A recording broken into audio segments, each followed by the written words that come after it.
ठीक है जी, चलो। तो यहाँ पे क्या है, x n be a sequence of random variable having M G F. तो ये तो आपको समझ आ गया होगा, ई की power theta T minus one, है ना, ये यहाँ पे होगा अपॉन थीटा टी। अच्छा, ऐसा कुछ दे दिया। ठीक है, एम ज़ीरो वन है। तो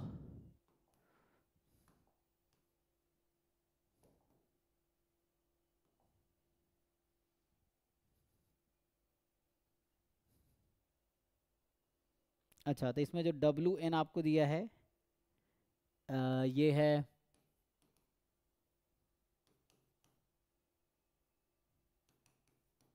x one minus l n theta upon log z n minus n l n theta.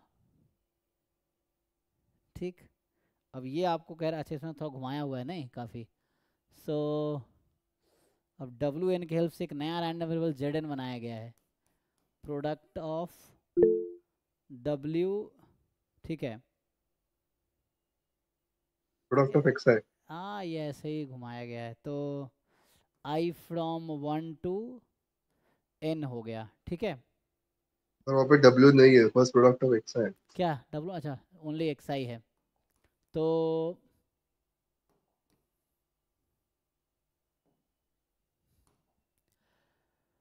दिमाग लगाओ, इसमें क्या बोल रहा है कि डब्ल्यू एन कन्वर्जेस, ये सब सर मेरा 0 आ रहा था, वो आंसर 0.2 दिया था।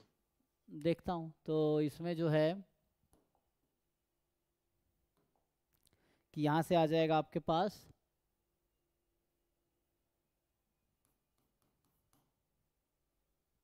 सो W N converges in distribution to W. तो बोल रहा है एक्सपेक्टेशन ऑफ डब्ल्यू निकालो। ओके, तो मतलब एन टेंस टू इन्फिनिटी पे डब्ल्यू एन का डिस्ट्रीब्यूशन डब्ल्यू है एक्चुअली। तो यहाँ से कर लो product of X one X two X N. और यहाँ पे क्या बता रखा है, X I sequence of random variable having M G F. तो इसमें आई आई डी दिया है, ऐसा तो लिखा नहीं आई आई डी है।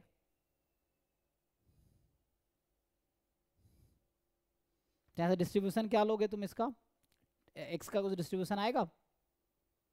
एक्स है तो यूनिफॉर्म 0 थीटा है ना। तो यहाँ से अगर तुम ब्रेक करोगे ई की power b t minus e की power a t upon t time b minus a. तो यहाँ पे ये कहना चाह रहे हो कि ये जो आपके पास है एक्स आई है यूनिफॉर्म जीरो कॉमा थीटा, यही है। सो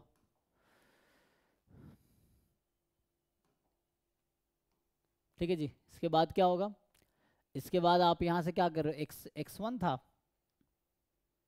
ये सब कैलकुलेशन बेस्ड है, log x one minus log theta and z n क्या है, प्रोडक्ट है। तो प्रोडक्ट का कुछ डिस्ट्रीब्यूशन आएगा। सर मैंने तो थीटा से डिवाइड मल्टीप्लाई करके उसको एन एन लॉग थीटा बनाया था। वो तो ठीक है, यहाँ से ये तो तुम्हारा आ जाएगा यूनिफॉर्म ज़ीरो वन, है ना। फिर हम लोग थ्योरम जानते हैं कि तुम क्या कर रहे हो, इसमें इसको कन्वर्ट कर रहे हो लॉग एक्स आई अपॉन थीटा। तो ये कितना हो जाएगा, एक्सपोनेंशियल वन, ये का स्क्वायर में लाना चाहोगे, एक्सपोनेंशियल वन, बाद में यही का ना। स्क्वायर 2 बनाया था। हम्म हम्म तो एक्सपोनेंशियल डिस्ट्रीब्यूशन विथ वन। और जेड एन क्या है, प्रोडक्ट है। तो प्रोडक्ट अगर यहाँ पर दोनों तरफ लॉग लगा दोगे तो क्या होगा, कितना आएगा, सम ऑफ हमेशा लॉग एक्स है। लॉग एक्स है। अगर मैं यहाँ माइनस लगा दूँ तो यहाँ माइनस आ जाएगा। तो इसका डिस्ट्रीब्यूशन क्या हो जाएगा फिर, मतलब फिर यहाँ थीटा से मल्टीप्लाई डिवाइड कर लेंगे उसके हिसाब से, है ना। तो यहाँ थीटा हाँ को सर। एडजस्ट करना पड़ेगा। ठीक है, थीटा को एडजस्ट कर देंगे यहाँ से, एडजस्ट हो जाएगा थीटा मल्टीप्लाई डिवाइड करके। मतलब यस सर। इसको अगर हम लिखना चाहें तो इसको क्या लिख सकते हैं, मतलब कहने का मतलब at the end minus log x I upon theta, यही ना। हाँ सर। फिर बैलेंस करने के लिए तो फिर वो एन लॉग थीटा होगा कि थीटा से मल्टीप्लाई किया है, तो उस पर भी समेशन लगेगा हम्म लॉग ए बी की प्रॉपर्टी से। तो क्या लिखना पड़ेगा, माइनस या प्लस आगे, कितना लिखा हमने, इसको खोलेंगे तो कितना बनेगा?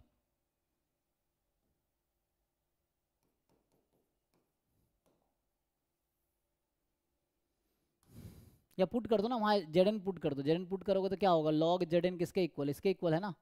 तो हमें इसका मेनली चाहिए क्या, यहाँ से तुम्हें कन्वर्जेंस एंड डिस्ट्रीब्यूशन ही चाहिए ना। Yes sir. तो ये कहाँ कन्वर्ज करेगी, एक काम करो ये डायरेक्टली लिख लो ना, log z minus n log theta. तो यहाँ पे मैं कह रहा हूँ माइनस एन लॉग थीटा करना पड़ेगा, प्लस करना पड़ेगा इसको इक्विवेलेंट बनाने के लिए। ये चेक करो। तो माइनस ही रहेगा वो, minus n log theta. Okay तो इसमें क्या आएगा अब? तो वो प्लस एन लॉग और ये माइनस एन कट जाएगा। तो उसको उधर ले जाओ, तो उधर फिर ले जाओगे तो वहाँ पे ये प्लस हो जाएगा, तो माइनस, मतलब कहने का मतलब यहाँ पे ये है कि तुम यहाँ से अगर एल एन जेड एन ये आता प्लस हो जाता है ना, मतलब माइनस फिर यहाँ प्लस हो जाता, मान लो एन एल एन थीटा। तो ये कितना होगा, summation minus of l n x i by theta है ये। Yes sir. ऐसा है अभी। और इसका अब क्या करना है तुम्हें, ये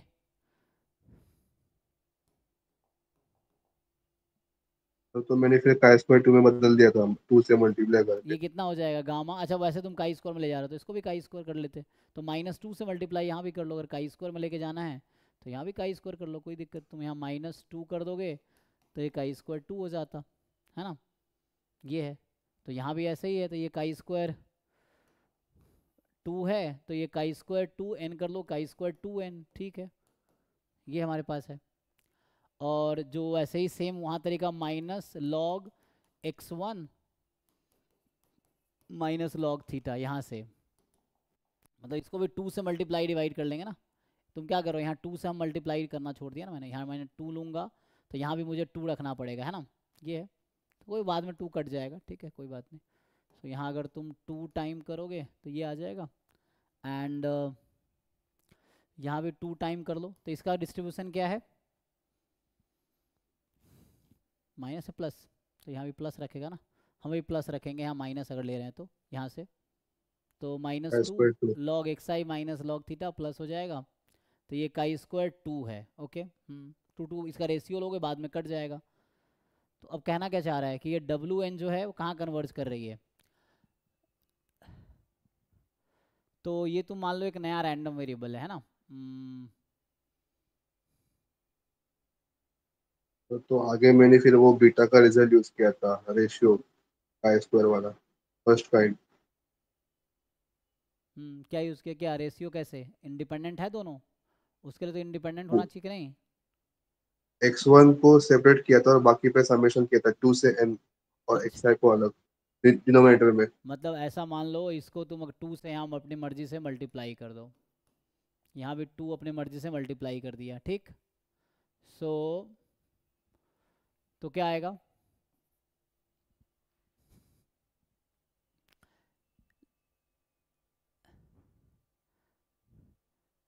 तो ये कन्वर्ज क्यों कराएंगे, इसमें कुछ वो नहीं लगा। अच्छा ठीक है, मान लो इसका हम डिस्ट्रीब्यूशन निकाल लीजिए, तुम कह रहे हो।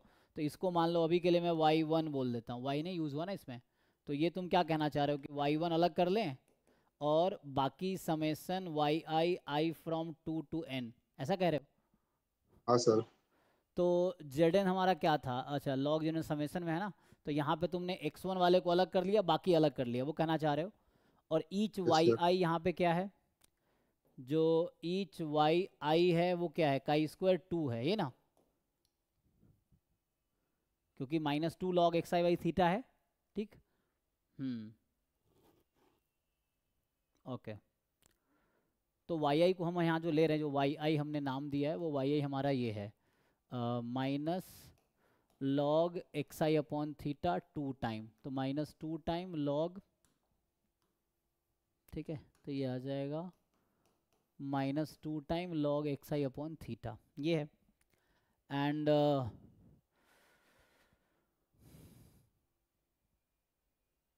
ठीक, अभी थोड़ा वेट करो अक्षय था ना, इसके बाद देखते हैं। सो यहाँ से कर लो। तो तुम रेशियो क्या निकाल रहे हो, तुम ये कहना चाह रहे हो कि यहाँ पे जो होगा पहले y1 है और यहाँ y1 plus summation y i from 2 to n, तो इसका काई स्क्वायर कितना है 2n-2 है ना। अगर ऐसा लिखो तो क्या आ गया ये beta first kind 1, n-1 beta first kind, तो ये गामा 1, में ले आया ना, तो गामा में कितना होता है ये तुम काई स्क्वायर 2 गामा में कितना होगा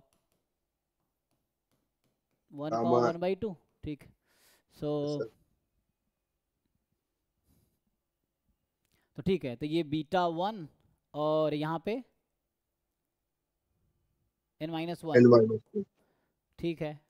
अब ये कहाँ कन्वर्ज करेगी इन डिस्ट्रीब्यूशन, तो मेनली तो यही देखना है।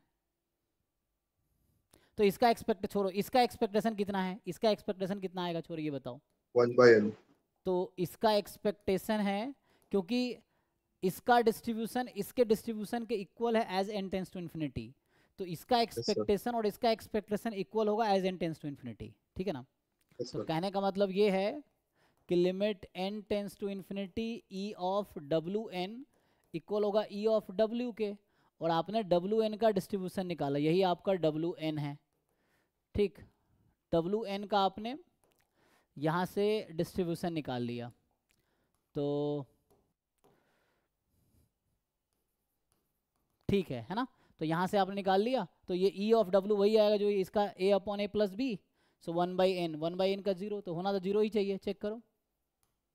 ऐसा 0 ही आता मेरा, वो 0.2 दिया था। पता नहीं, देख लो सॉल्यूशन अगर होगा तो अवेलेबल, तो उसमें समझने की कोशिश करो, अगर उसमें कुछ समझ आता है तो बताओ, अगर सॉल्यूशन है अगर, तो है ना। ये तो ठीक लग रहा मुझे, क्योंकि वैसे क्योंकि इसमें सेंट्रल लिमिट थ्योरम लगेगा नहीं, ठीक है, और कन्वर्जेंस एंड डिस्ट्रीब्यूशन है ना, सेंट्रल लिमिट थ्योरम लगा नहीं पाओगे, तो क्या लगाएंगे हम यहाँ पे, है ना। तो ये पूछा था ई डब्ल्यू क्या है ना, ये क्वेश्चन था ना। ओके, ये 0 ही मेरे हिसाब से 0 ही होना चाहिए, चेक कर लो, कहीं दिक्कत नहीं है, ये भी चलेगा, क्योंकि हमने पूरा डिस्ट्रीब्यूशन निकाल दिया ना, तो डिस्ट्रीब्यूशन निकाल दिया तो मीन तो इक्वल ही होगा। सर मैंने बस लास्ट में वो CDF उसका निकाल लिया था, और कांस्टेंट 0 आ रहा था बस डिस्ट्रीब्यूशन W का। नहीं ठीक है, आप सही कर रहे हो, है ना ये। सो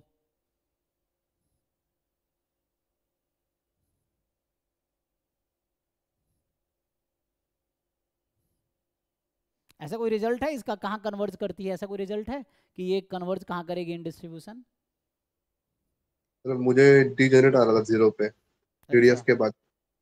तो प्रूफ करना पड़ेगा, कितना आया था टी। डीजेनरेट 0।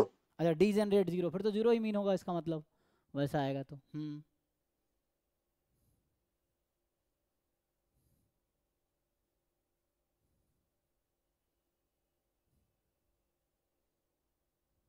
ठीक है, आप सही कर रहे हो, मुझे लग रहा है उसमें गलती है, चेक कर लीजिए, कोई बात। नेक्स्ट बता हाँ जी भाई, अक्षत बताओ क्या पूछ रहे हो आप।